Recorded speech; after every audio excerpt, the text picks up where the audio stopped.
For decades, Wilma Lee Cooper's voice was a force of nature on the stage of the Grand Ole Opry, a sound as powerful and steadfast as the Appalachian mountains from which she came. It was a vessel for faith itself. Alongside her husband and musical partner, Stoney Cooper, she sang of salvation and the promise of a heavenly paradise. Their harmonies were a comfort to millions, the very definition of a life built on unshakable belief. But this is the story of what happens when that life shatters, a promise broken by death and a faith tested by a final cruel twist of fate. After Stoney's passing, Wilma Lee, the woman with the voice of an angel, suffered a massive stroke that silenced her completely, plunging her into a private hell of grief. How could the gospel duo who sang so beautifully of heaven endure such a fate? This is the story of their incredible love, their unwavering conviction, and the quiet, devastating tragedy that robbed country music of one of its most powerful voices. The story of Wilma Lee and Stoney Cooper.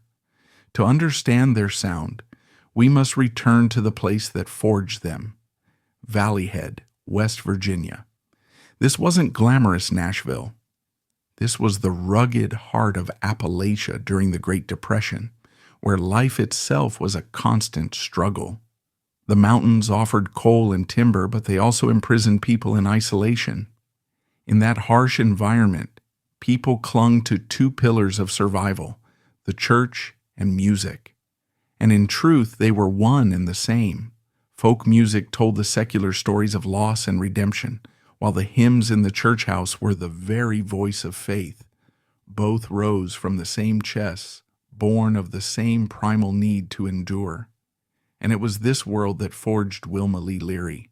Her father, a stern patriarch and a master fiddler, turned his family into a traveling band, scratching out a living through music. For Wilma Lee, this wasn't performance, it was survival. From this harsh crucible, an extraordinary voice was born. It wasn't gentle or timid. It was a raw, elemental force, carrying the roar of the mountains and the fire of the pulpit. It was a voice that didn't ask for attention, it commanded it. Meanwhile, in another corner of this same land, another musical soul was taking shape, a much quieter one. This was Stoney Cooper, a shy boy who found his voice through the fiddle.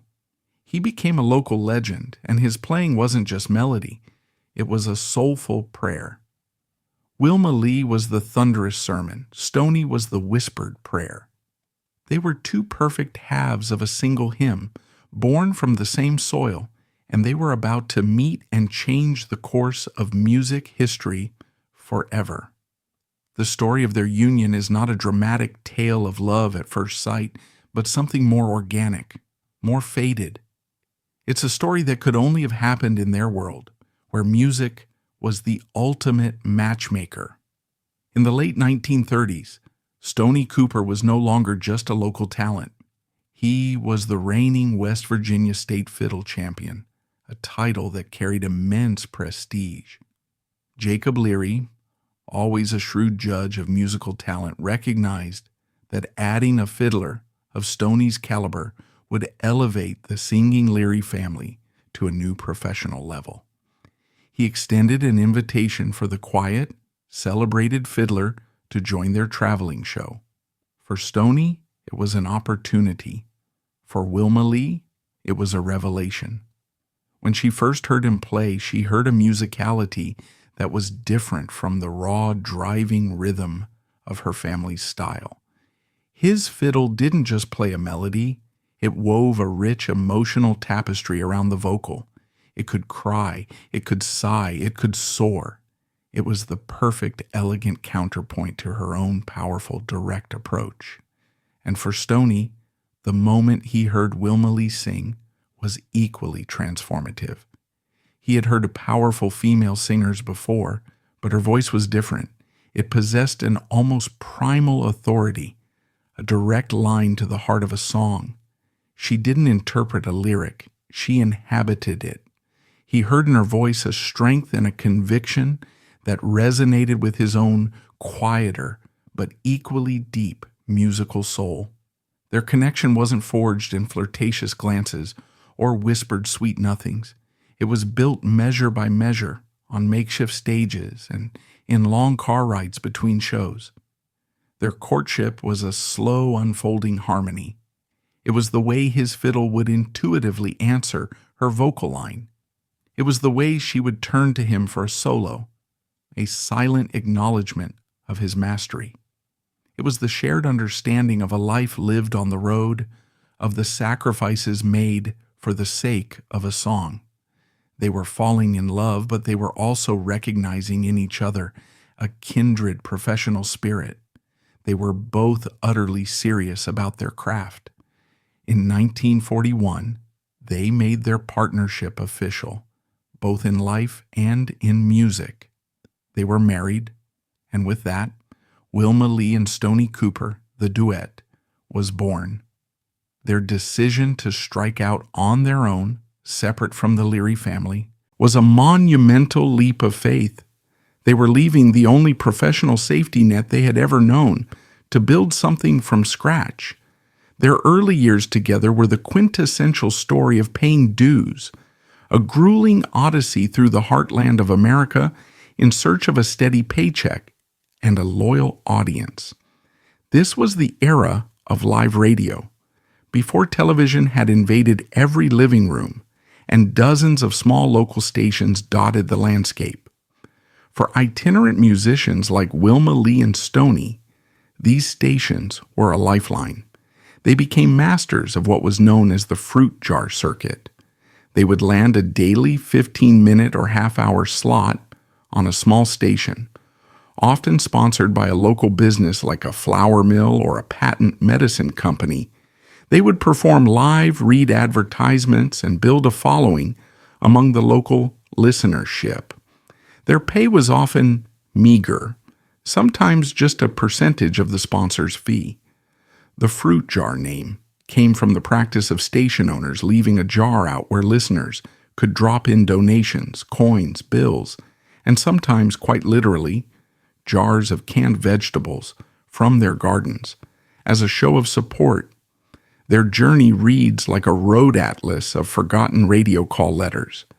They moved to Wheeling, West Virginia, then to Nebraska, then to KFEQ in St. Joseph, Missouri in 1942. They worked at WJJD in Chicago, a brief and overwhelming brush with a major metropolis that sent them scurrying back to the more familiar rhythms of smaller towns. They honed their act on the air day after day. They learned to be spontaneous, to fill time with folksy charm and witty banter between songs. Wilma Lee's powerful rhythm guitar was the bedrock of their sound, a driving, percussive force that was as crucial as any lead instrument. Stoney's fiddle was their secret weapon, his virtuosic breaks and mournful fills giving their music a sophistication that set them apart from many of their peers. Life on the road was a relentless grind. They lived out of suitcases, staying in cheap boarding houses, or, when they were lucky, with hospitable fans. They faced car trouble on lonely country roads, navigated treacherous winter storms to make it to a gig, and performed even when they were sick or exhausted. But through it all, their musical identity was beginning to crystallize. They were developing a repertoire that was uniquely their own. It was a potent mix of old-time mountain music, sentimental country ballads, and, most importantly, the hard-hitting, story-driven gospel songs that would become their trademark. They sang about the realities of the life their audience knew. They sang of mother's love, of the pain of separation, of the simple joys of a Saturday night dance. But when they sang a gospel song, something shifted. Their performance took on an added layer of intensity, of profound belief. They weren't just singing songs about faith, they were actively testifying. For an audience struggling through the anxieties of a world at war, this music was more than entertainment. It was a source of genuine comfort and spiritual sustenance. Wilma Lee and Stoney Cooper were building their following one listener at a time, creating a bond of trust through the airwaves. They were yet to have a hit record or play a famous stage, but they were becoming a beloved and essential part of countless people's daily lives. They were earning their place not through industry hype, but through sheer hard work, undeniable talent, and a deep, abiding connection with the people they were singing for. Their long apprenticeship was nearing its end. A bigger stage was waiting. Their apprenticeship, forged in the fire of 1,000 miles and 100 dusty radio stations, was now complete. They had honed their sound, mastered their craft, and built a resilience that could only come from years of uncertainty. But the wandering life of the fruit jar circuit could not give them a true home or a national voice. They had built a following in scattered pockets across the heartland, but their music was too powerful to remain a regional secret. The bigger stage they had earned was not just waiting, it was calling them home, sending out a signal from the hills of West Virginia, a signal that would carry their mountain sound far beyond the hollows and into the heart of America.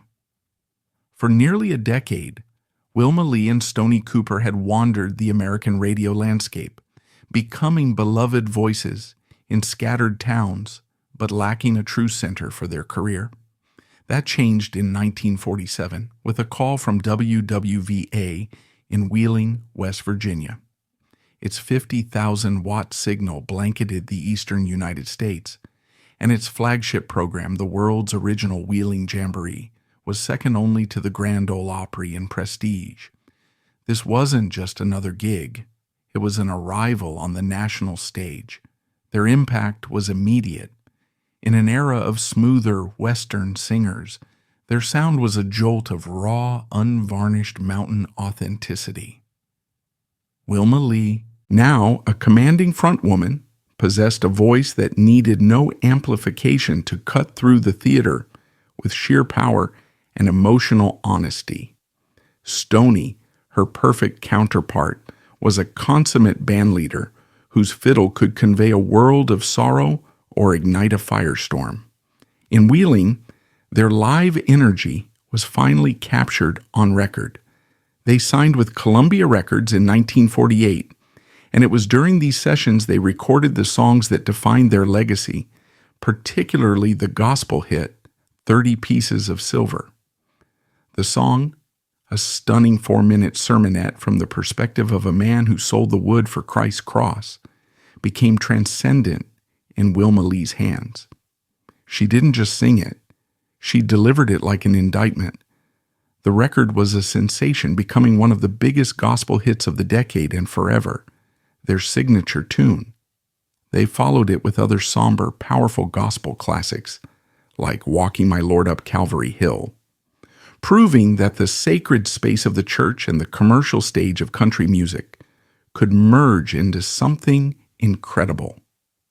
For 10 years, from 1947 to 1957, Wheeling was their kingdom. They were the undisputed stars of the Jamboree, living a whirlwind of Saturday night shows and relentless touring. But in country music, one institution stood even taller, the Grand Ole Opry in Nashville, the mother church of the genre. By the mid-1950s, the pull of Music City, the industry's undisputed capital, became too strong to resist. The decision to leave their loyal audience was agonizing, but they knew it was time. In 1957, Wilma Lee and Stoney Cooper accepted the invitation to join the Grand Ole Opry. Their arrival was a statement from the Opry itself, an affirmation of its traditional roots against the rising tide of rock and roll and the polished Nashville sound. Stepping onto the stage of the Ryman Auditorium for the first time was the culmination of everything they had worked for. As Wilma Lee stepped into the simple circle of wood on the stage, a hush fell over the audience. She launched into a gospel number, and that voice, forged in the mountains and honed in 1,000 radio studios, filled every corner of the historic building. The years of struggle had all led to this. Wilma Lee and Stoney Cooper were stars of the Grand Ole Opry.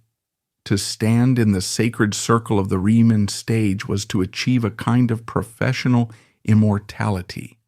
They had reached the destination that every country singer dreamed of, their names now etched alongside the legends of the genre. But a star's brilliance on stage is only half the story. The true foundation of their music, the unwavering conviction that poured from the speakers and captivated a nation, was not born under the footlights. It was forged in the quiet, unseen moments of their life together. To understand the power of their harmony, one must look beyond the public triumph and into the private heart of their partnership, where the deepest chords of their story were truly struck. To be a member of the Grand Ole Opry in that era was to be more than just a performer on a weekly show. It was to be inducted into a sprawling, sometimes chaotic, but fiercely loyal family. For Wilma Lee and Stoney Cooper, this was the perfect environment. They were not chasing the fleeting trends of popular music. Their ambition was not to be pop stars, but to be masters of their craft and respected bearers of a tradition. At the Opry, they found a community that valued exactly what they offered, unwavering authenticity. On the stage, they were institutions. Wilma Lee in particular carved out a unique and powerful space for herself. In an industry that often relegated women to the role of girl singer, a pretty voice in front of a man's band, Wilma Lee was an undeniable force. She was a band leader.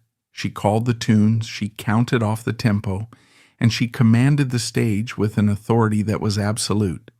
She was often called the First Lady of Bluegrass, a title she earned not just for her powerful singing, but for her formidable rhythm guitar playing, which was the percussive engine of the Clinch Mountain Clan.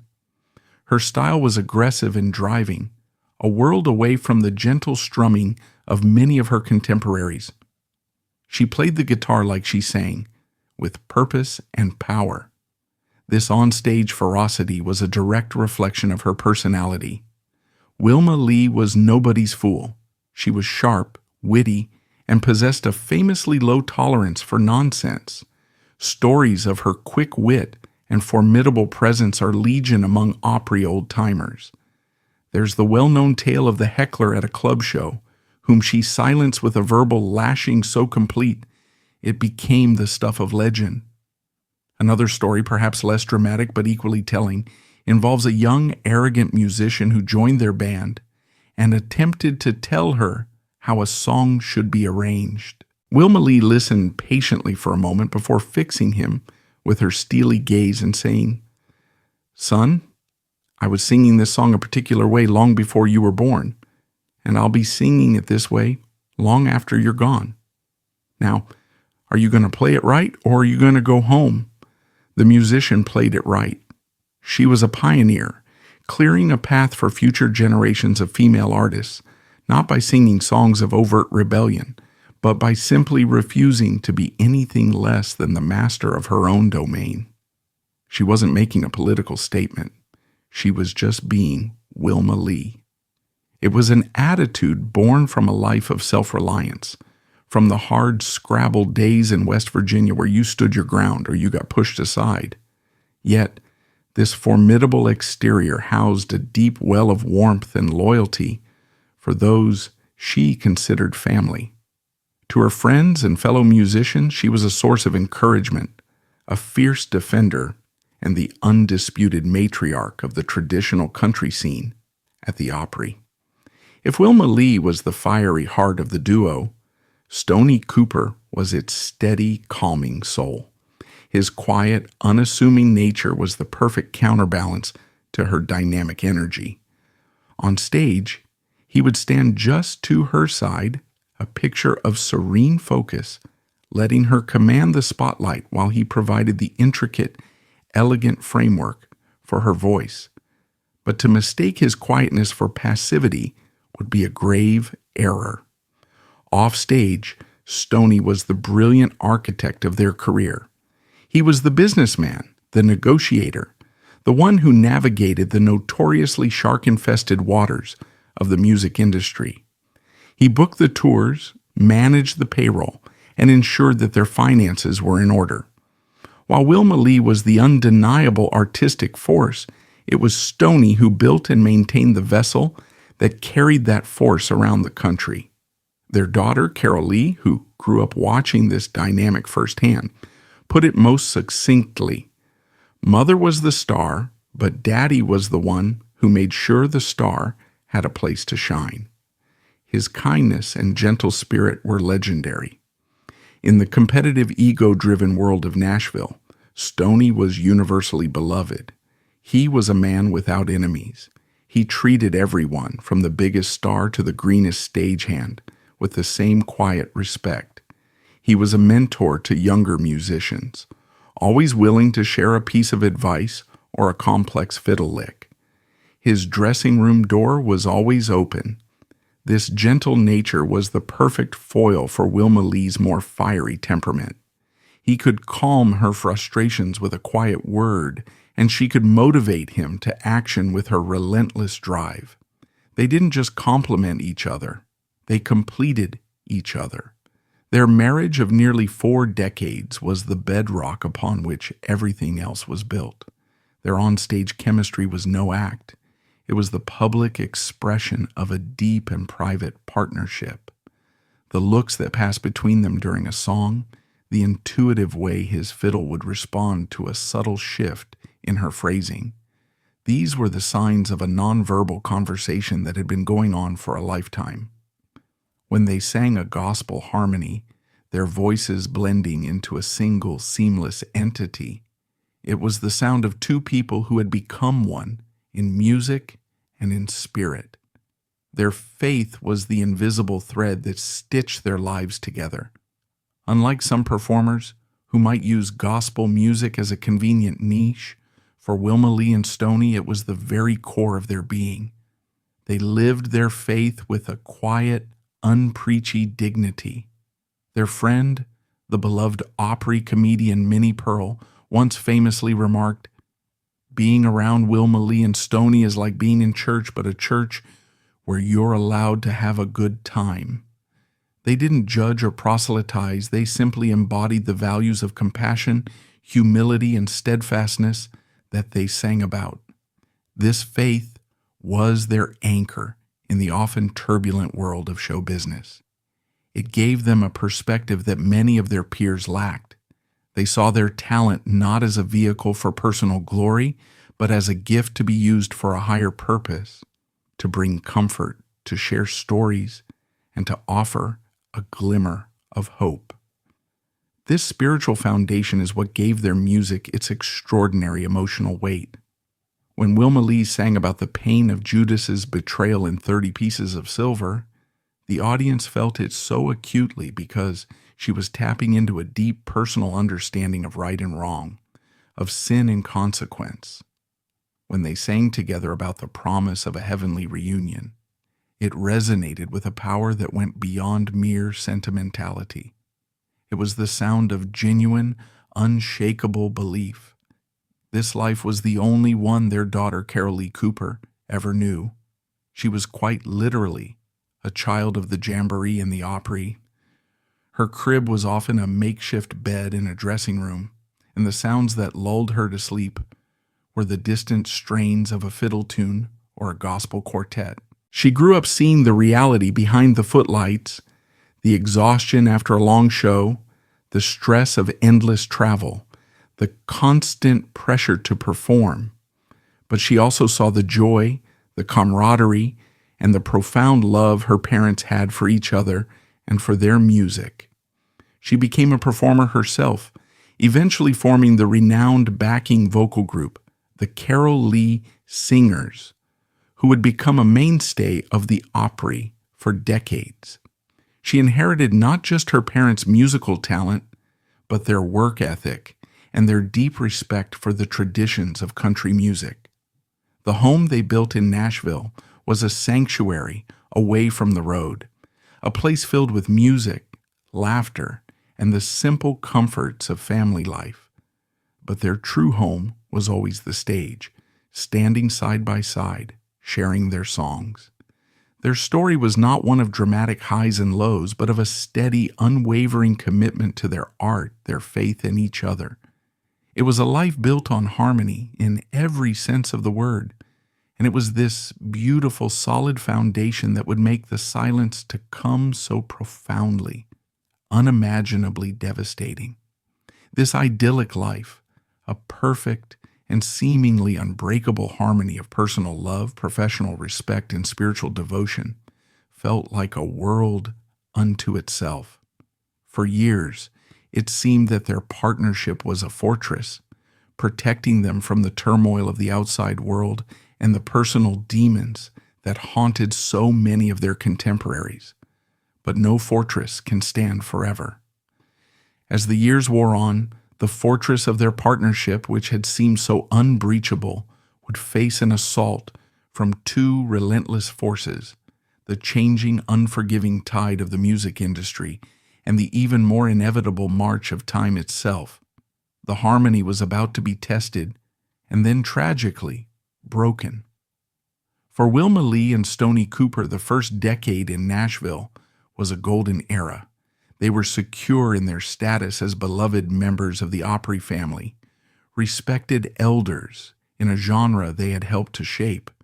They continued to tour relentlessly, playing to devoted audiences in theaters, auditoriums, and at the growing number of country music parks that were springing up across America.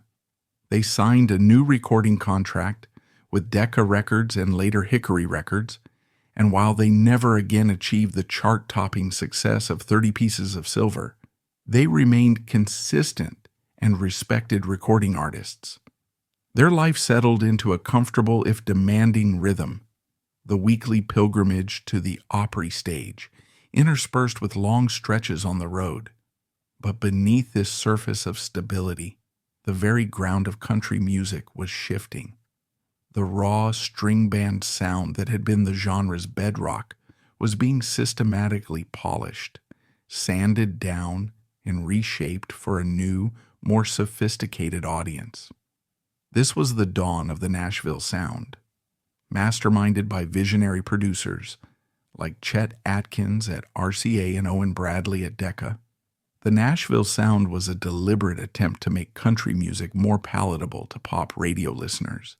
The formula was revolutionary for its time. The raw, often sharp edges of the fiddle and steel guitar were softened, often replaced by lush orchestral string sections. The driving backwoods rhythm of an upright bass was swapped for the smoother pulse of an electric one. And most noticeably, the stark solo vocal was enveloped in a warm cocoon of backing harmonies, often provided by sophisticated vocal groups like the Jordanaires or the Anita Kerr Singers. It was country music dressed up for a night on the town, trading its overalls for a tuxedo, and it was incredibly successful. Artists like Jim Reeves, Patsy Cline, and Eddie Arnold were scoring massive crossover hits, their records climbing not just the country charts, but the pop charts as well.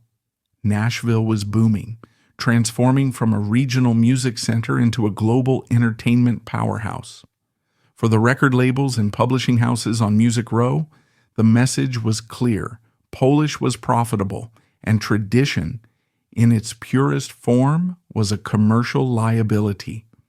This presented a profound existential challenge for artists like Wilma Lee and Stoney Cooper. Their entire musical identity was built on the very things the Nashville sound sought to erase: the hard, unvarnished edge of a mountain voice, the central keening cry of a fiddle, the unapologetic rural directness of their delivery.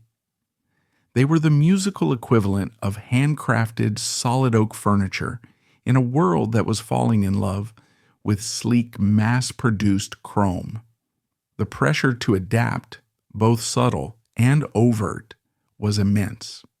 Record producers would gently suggest adding a string section to a track. Songwriters began crafting tunes with simpler, more universal lyrics that avoided the specific narrative detail of their classic story songs. The very structure of the industry was changing, moving away from the live performance energy they had mastered and towards a studio-centric process of careful construction and sonic layering. This was the quiet central controversy of their career. It wasn't a feud or a scandal that played out in the headlines. It was a deeply personal artistic struggle waged in recording studios and contract negotiations. And on this point, Wilma Lee and Stoney Cooper were uncompromising. They refused to change. For Wilma Lee to soften the edges of her voice, to sand down the raw emotional power that was her birthright, would be a betrayal of everything she was. Her voice was not an instrument to be sweetened and blended. It was a testament, a proclamation. It was the sound of her home, her family, her faith. To alter it for the sake of a hit record was to her a lie. For Stoney to relegate his fiddle to a secondary role, to have it buried under a wash of strings, was equally unthinkable. The fiddle was not just ornamentation, it was the second voice in their duet, the soul of their sound. So they held their ground. They continued to make records their way, with the Clinch Mountain Clan providing the authentic, driving rhythm, and with their own voices and instruments front and center. While some of their Hickory records in the 60s and 70s featured more contemporary production, the core of their sound remained defiantly traditional. They made a conscious choice. They would rather be authentic and commercially modest than be fashionable and false. The consequence of this principled stand was a gradual marginalization from the mainstream. They were increasingly seen not as contemporary hitmakers, but as a heritage act, guardians of an older tradition. While they were still revered at the Opry and could draw devoted crowds on the road, their presence on country radio began to fade. The industry they had helped build was, in many ways, passing them by. This was a bitter pill to swallow, but they accepted it with the same stoicism and faith that informed their music. Their reward was not to be found on the Billboard charts, but in the faces of the audience on a Saturday night, an audience that came to the Opry specifically to hear that pure, uncut sound that was becoming rarer with each passing year. As the 1960s gave way to the 1970s, a far more insidious and personal adversary began to emerge, one that could not be resisted with artistic integrity or sheer force of will.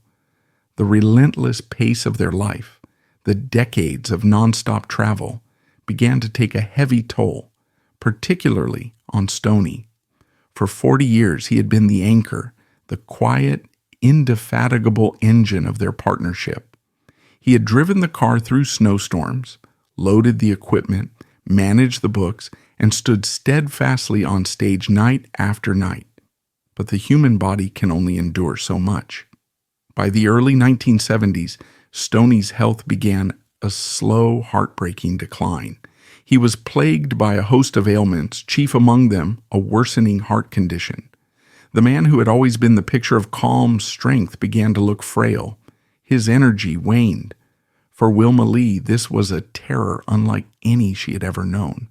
She was the fighter, the fiery spirit. But Stoney had always been her rock, the unshakable foundation of her world.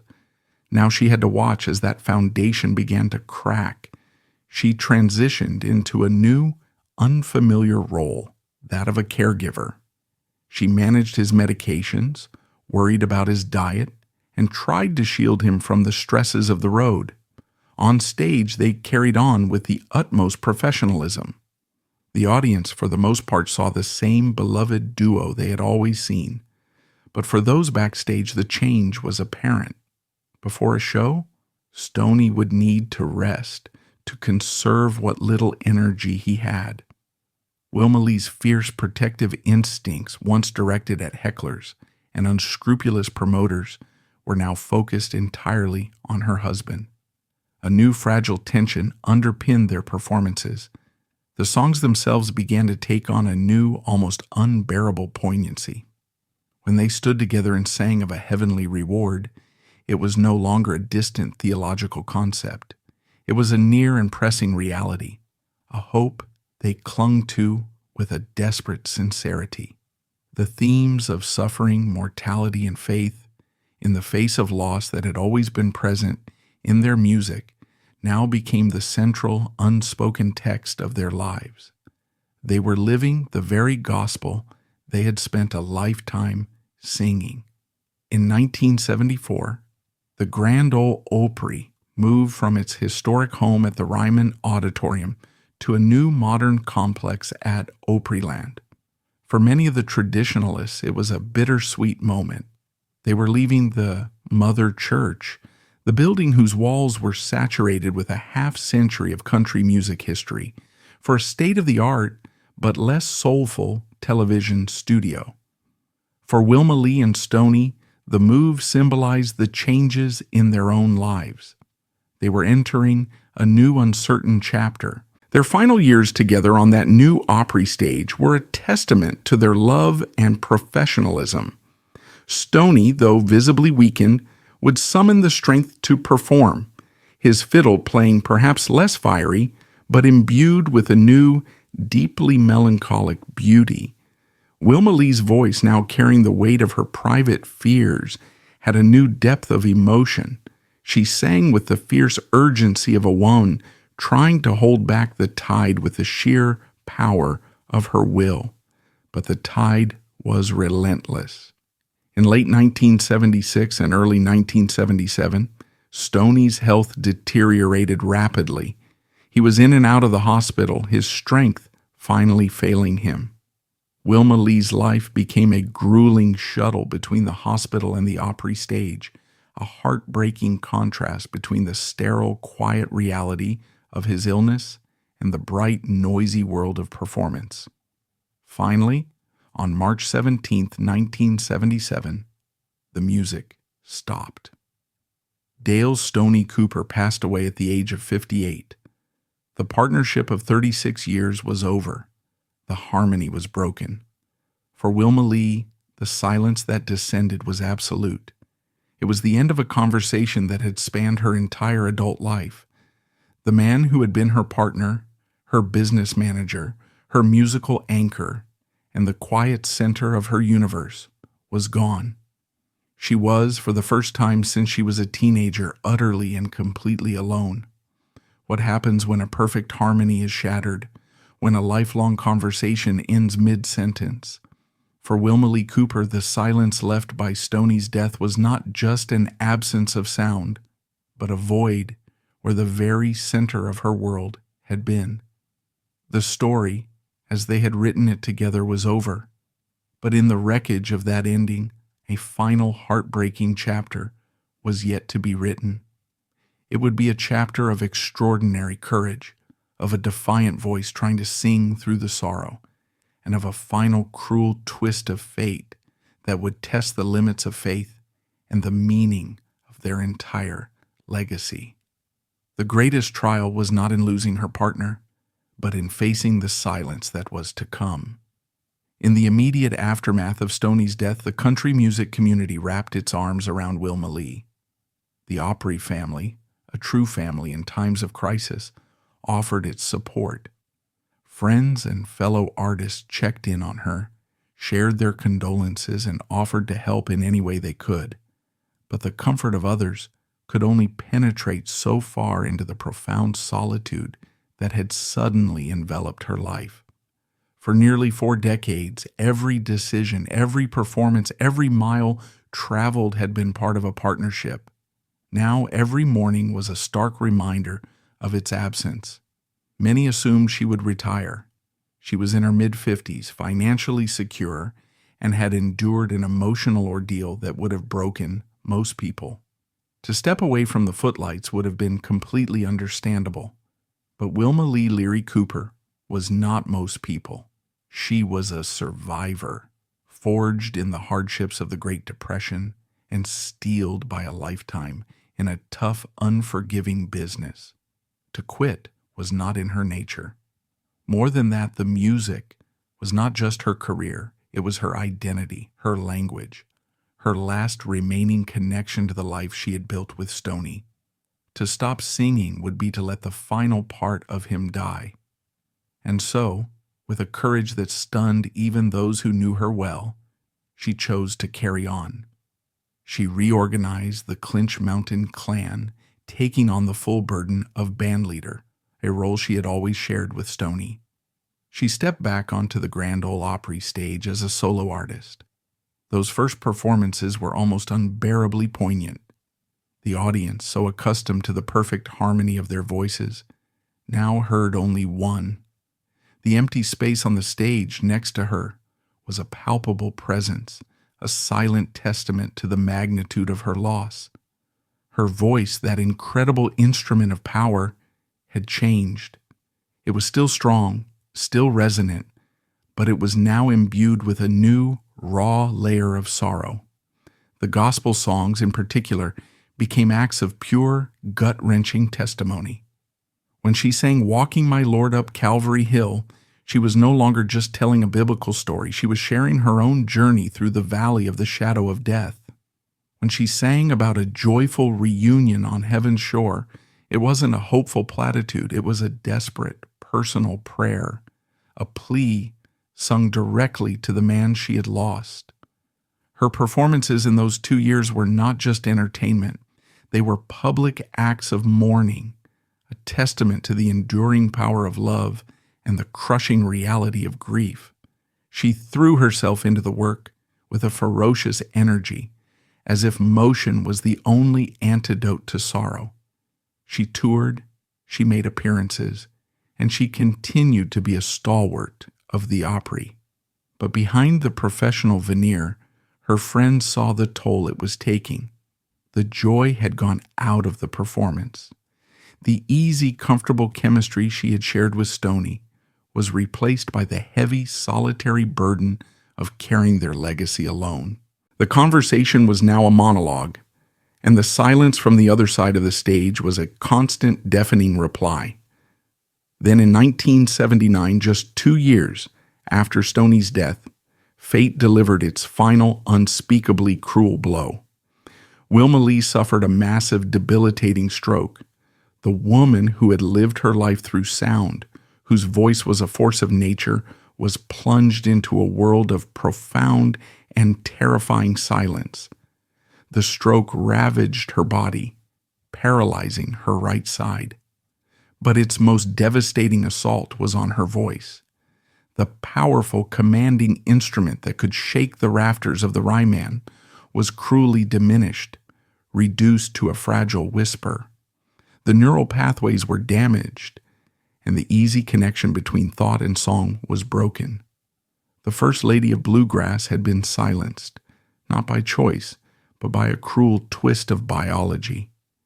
It is an irony so cruel, so complete, that it feels like something from a tragic ballad, a cautionary tale from the very mountains that birthed her.